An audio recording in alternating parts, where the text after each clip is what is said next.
Сәлем достар, баршаларыңызға бүгін қысқа арналған томат дайындайтын боламыз. Видеоның астындағы подписация батырмасын басып қоюды ұмытпаңыздар.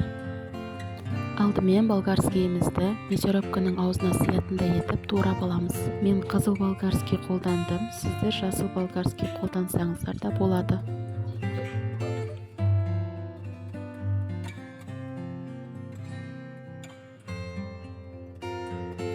Міне болгарскийлерімізді турап болып қалдық.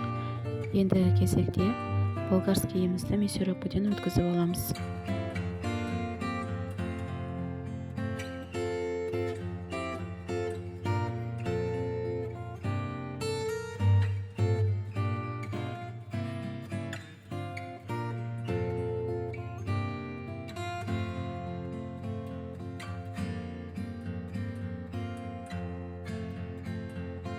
Болгарскийлерімізді мясорубкадан өткізіп болғаннан соң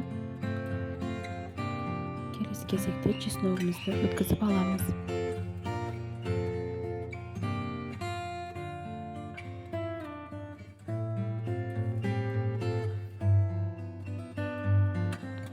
Бірінші ыдысымызға мясорубкадан өткізілген болгарскийімізді құйып аламыз.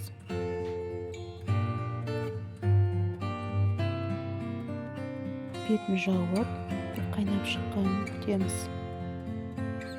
Міне қайнап шықты.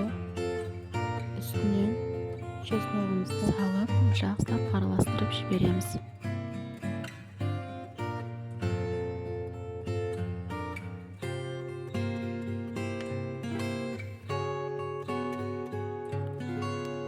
Укропымыз бен жусайымызды ұсақтап турап болғаннан соң, қайнап тұрған томатымыздың үстіне салып араластырып жібереміз.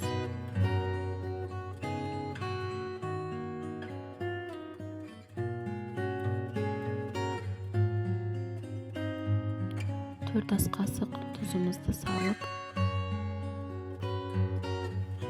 араластырып жібереміз. 3-4 минуттан кейін томатымыз дайын болады. Дайын болған томатымызды таза банкілерімізге құйып аламыз. Бетін жауып, салқын жерге қойып қоямыз.